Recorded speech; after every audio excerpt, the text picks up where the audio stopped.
تعظیم ہمارے ہاں اصل میں بدقسمتی سے ہم سیرت کی تقریریں کرتے ہیں، حضور کی عظمت بیان کرنے کی کوشش کرتے ہیں۔ کچھ لوگ تو خیر حضور کی زلفیں ہیں، حضور کی آنکھیں ہیں، حضور کی کملی ہے، حضور کا سایہ نہیں تھا وغیرہ، یہ باتیں اپنی جگہ ہے، ہر چیز ٹھیک ہے، لیکن یہ جان لیجئے حضور کی اصل عظمت ایک نبی اور رسول کی حیثیت سے ہے، اور وہ شے وہ ہے جہاں جبرائیل کے بھی پر جل رہے ہیں، اس کی حقیقت کون جانتا ہے؟ میں ایک مثال دے رہا ہوں آپ کو کہ حضور 100 میں مثال رکھا کرتے تھے، آج روزہ رکھا، شام کو افطار نہیں کیا، رات کو چل رہا ہے روزہ، اگلے روز پھر وہ کنٹینیو کر رہا ہے شام تک، 2 دن کا 100 میں مثال، 3 دن کا بھی رکھتے تھے۔ صحابہ نے اجازت چاہی، حضور ہمیں بھی اجازت دے دیں، نہیں، آج کے حضور آپ تو رکھتے ہیں، ہمیں منع کرتے ہیں۔ اب سنیے، ایکم مثلی، تمہیں سے کون ہے مجھ جیسا؟ ابھی تو عند ربی، میں تو رب کے پاس رات گزارتا ہوں، ہوا یطعمنی ویسقین، وہ مجھے کھلاتا اور پلاتا ہے۔ کیا سمجھیں گے ہم؟ کیا ہماری سمجھ میں آئے گا؟ یہ معاملہ نبوت کے جو اسرار و رموز ہے، ان کا جو مقام اور مرتبہ ہے، وہ کوئی نبی پہچان سکتا ہے، جانے نبی تو پہچان ہی نہیں سکتا۔ ایک ڈاکٹر کا کیا مقام ہے اپنے فن میں، وہ کوئی ڈاکٹر نہیں سمجھ سکے گا نا، غیر ڈاکٹر میں کہاں سمجھے گا؟ اور حقیقت میں وہی سمجھے گا جو اس سے بھی اوپر کا ڈاکٹر ہے، نیچے والا تو نہیں سمجھ سکتا۔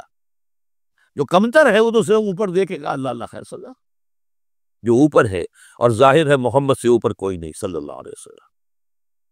یہی وجہ ہے، دیکھیے شیخ سعدی کو کیا کہنا پڑا، یا صاحب الجمال و یا سید البشر من وجهك المرير لقد نور القمر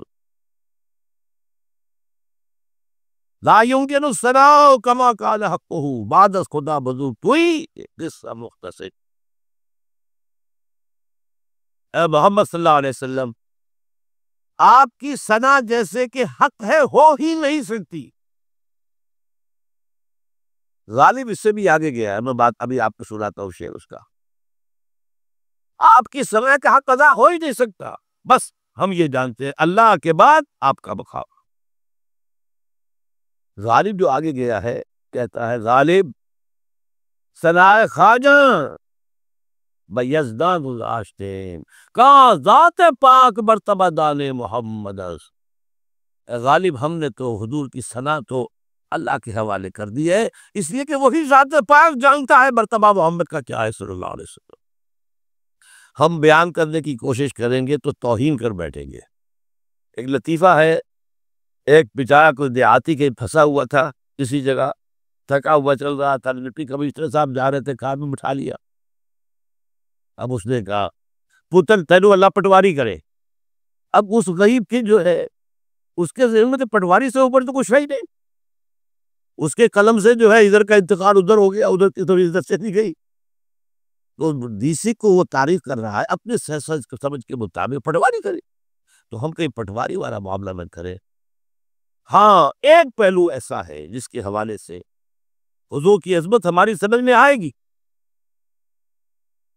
حضور ایک انسان کی حیثیت سے کیا تھے، ایک باپ کی حیثیت سے آپ کا کیا طرز عمل تھا، ذرا یاد کیجئے۔ جگر گوشہ رسول حضرت فاطمہ بطول رضی اللہ تعالیٰ عنہ وہ حاضر ہوتی ہے، ابا جان دیکھیے چکی پیس پیس کر یہ گھٹے پڑ گئے میرے ہاتھ میں، یہ کنویں سے پانی لاتی ہوں، مشکیزیں سے یہاں پر بندیاں پڑ گئی۔ حضور تو عام لوگوں پر بھی آسانیاں ہیں، لوگوں کے ہاں غلام آ گئے ہیں، کنیزیں آ گئی ہیں، مال و دولت آ گئی ہے، مجھے بھی کوئی غلام کنیز عطا ہو جائے۔ اور آپ کو معلوم ہے یہ لخت جگر نور چشم محمد کی سب سے پیاری بیٹی صلی اللہ علیہ وسلم، کوئی شک نہیں اس میں، فاطمہ کیا بیتی ہوگی حضور کے قلب پر، لیکن فرمایا کیا بیٹی، یہ دنیا کی چیزیں ہمارے لیے نہیں ہیں، میں تمہیں اس سے بہتر شے دیتا ہوں، تسبیح فاطمہ، ہر نماز کے بعد 33 مرتبہ سبحان اللہ، 33 مرتبہ الحمدللہ، 33 مرتبہ اللہ اکبر کہہ لیا تھا۔ لیکن سوچ لیجئے دل پر کیا گزری ہوگی صلی اللہ علیہ وسلم۔ حضرت عائشہ سے پوچھئے، حضرت خدیجہ سے پوچھئے، حضور کیسے شوہر تھے؟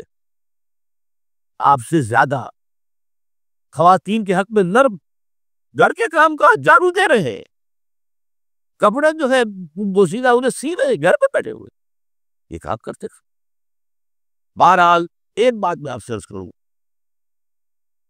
آپ انسان کی جس حیثیت کا بھی ذہن میں تصور کریں گے وہ ساری حیثیتیں محمد میں موجود ہیں صلی اللہ علیہ وسلم۔ محمد حاکم کی حیثیت سے بھی ہے، محمد صبح سالار کی حیثیت سے بھی ہے، محمد قاضی القضات بھی ہیں، محمد ہیڈ آف دی اسٹیٹ بھی ہے، محمد بیویوں والے بھی ہیں، اولاد والے بھی ہیں، محمد 5 وقتہ امام بھی ہے، جمعے کے حکیم بھی ہے، مدرس قرآن بھی ہے، مربی بھی ہے، مزکی بھی ہے، اور ہر میدان میں بلند ترین مقام۔ کوئی ایسی جامع شخصیت ملے گی؟ ہمارے ہاں تو حال یہ ہے کہ جو خطیب صاحب ہوتے ہیں وہ 5 وقتہ نماز کیسے پڑھا سکتے ہیں؟ ان کا تو اونچا بقاؤ ہے۔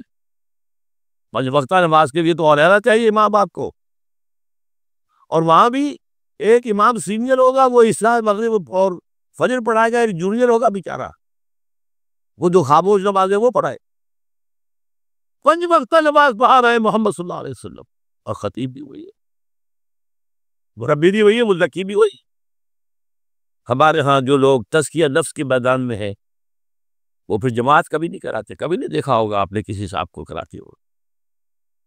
یہ جامعیت کیوں ہے؟ جامعیت کبریٰ۔ میں صرف ایک بات کہا کرتا ہوں، ایک اعتبار سے حضور کا اسوہ نامکمل ہے۔ آپ مجھے سوء ادب کا مرتکب نہ قرار دے دیں، اسوہ کیا ہے؟ عورت کے لیے اس کی اپنی نسوانی زندگی کے لیے اسوہ آپ میں نہیں ہے، آخر نصف انسانیت ہے، اسے بھی اسوہ چاہیے۔ یہ ہے جس کی وجہ سے حضور نے شادیاں کی ہے زیادہ۔ خواتین کے لیے اسوہ حضور کے ازواج مطہرات ہے، اور ان میں سب سے بڑھ کر جو بالکل یوں سمجھیے کہ آغاز کے اندر نوجوانی میں آ گئی ہے حضور کی خدمت میں، نہایت زرین و فتین، انہوں نے پھر عورت کی زندگی کے لیے حضور کا جو طرز عمل تھا وہ انہوں نے بیان کیا تھا۔ اس لیے سورہ احزاب کے اندر اس کا تذکرہ ہے، جہاں یہ آتا ہے لقد کان لکم فی رسول اللہ اسوۃ حسنہ وَإِذْ يَا نِسَاءَ النَّبِيِّ لَسْتُنَّ كَأَحَدٍ مِّنَ النِّسَاءِ، اے نبی کی بیویوں تم عام عورتوں کے مانند نہیں ہو، تمہیں تو اسوہ بننا ہے امت کے لیے۔ اب اس سے اگلا قدم میں بڑھا رہا ہوں آگے، اور اس کے ساتھ جڑ جائے گی تیسری بات۔ تیسری بات کیا ہے؟ وَنَّصَرُوهُ، اس کی مدد کریں صلی اللہ علیہ وسلم۔ پہلی بات تو یہ نوٹ کیجئے، حضور انتہائی غیور انسان تھے، انتہائی غیور۔ یہ کہا جاتا ہے کہ اگر حضور گھوڑے اس پر سوار ہوتے تھے اونٹ پر، اور آپ کا کوڑا نیچے گر گیا تو آپ یہ کسی سے نہیں کہتے تھے کہ ذرا یہ میرا کوڑا مجھے پکڑا دینا، یہ بھی گوارا نہیں تھا۔ آپ اونٹ بٹھا کر نیچے اتر کر اپنا کوڑا خود اٹھاتے تھے۔ کسی سے اپنے ذاتی کام کے لیے کوئی مدد مانگنا امکان ہی نہیں۔ بلکہ ایک واقعہ تو ہوا ہے، جب بھی میں تذکرہ کرتا ہوں میری آنکھوں میں آنسو آ جاتے۔ یہ ہجرت کے وقت کا واقعہ ہے۔ آپ کو معلوم ہے حضور نے تمام مسلمانوں کو مکے سے جانے کی اجازت دی، چلے جاؤ مدینے، چلے جاؤ مدینے، آپ خود تھے موجود، اس لیے کہ رسول اپنے مقام کو نہیں چھوڑ سکتا وداؤٹ ایکسپریس پرمیشن فرام اللہ سبحانہ و تعالی۔ اب حضرت ابوبکر پوچھ رہے ہیں حضور اجازت آ گئی؟ نہیں آئی، آ گئی نہیں آئی، دن گزر رہے ہیں۔ حضرت عائشہ کی روایت ہے، ایک روز ہم نے دیکھا دوپہر کے وقت آ رہے ہیں حضور، کپڑے سے اپنا سر جو ہے ڈھانپا ہوا ہے۔ عرب میں دوپہر کے وقت وزٹ کرنا جو ہے یہ ان کے خلاف دستور ہے، ان کی تہذیب کے خلاف، یہ قیلولے کا وقت ہوتا ہے۔ تو حیران ہوا، آتے ہی فرمایا ابوبکر ہجرت کی اجازت ہو گئی۔ اب انتہائی خوشی سے اور بڑی امید میں کہ بڑی شاباش ملے گی، حضرت ابوبکر فرماتے ہیں، عرض کرتے ہیں حضور میں نے 2 اونٹنیاں تیار کر رکھی ہیں، خوب کھلا پلا کے انہیں فرما کیا ہوا ہے، یہ ہجرت بھی ہمارے کام آئے گی۔ حضور تھوڑا سا توقع فرماتے ہیں، پھر کہتے ہیں اچھا ٹھیک ہے، ایک میں استعمال کروں گا لیکن میں اس کی قیمت ادا کروں گا۔ حضرت ابوبکر رو پڑے، حضور مسیب الغیرت، سایوں کی طرح کے ساتھ بہنے والا، اسے یہ مغایرت، ذرا سے اشارے پر اپنی کمسن بیٹی پیشتر دی نکاح کے اندر، اسے یہ مغایرت، رو پڑے۔ لیکن حضور کی اپنی غیرت تھی، میں قیمت دوں۔ اب بتائیے مدد کا کہ یہ درکار تھا؟ مدد تھی ان کے مشن کے لیے۔ مشن دو حصوں میں تھا، اس کو جانیے، آج کچھ علمی باتیں آ رہی ہیں۔ حضور کے مشن کے دو حصے، ایک ابتدائی جو تمام انبیاء اور رسول کا تھا، ایک تکمیلی جو صرف محمد کا صلی اللہ علیہ وسلم۔ ابتدائی کیا ہے؟ اللہ کی طرف دعوت، تبلیغ۔ جو دعوت قبول کر لے ان کے لیے بشارت، بشیر کہ تمہارے لیے آخرت میں جنت ہے، نعمتیں ہیں۔ رد کر دے ان کے لیے نذیر، خبردار کرنے والے، جہنم کے لیے تیاری کر لو۔ داعی اللہ، اللہ کی طرف بلانے والے، سراج منیرہ، روشنی کے چراغ۔ یہ حیثیت مشترک ہے تمام انبیاء کرام۔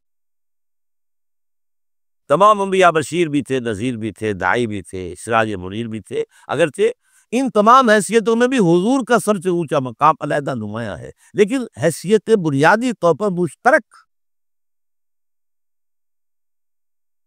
ایک حیثیت تکمیلی،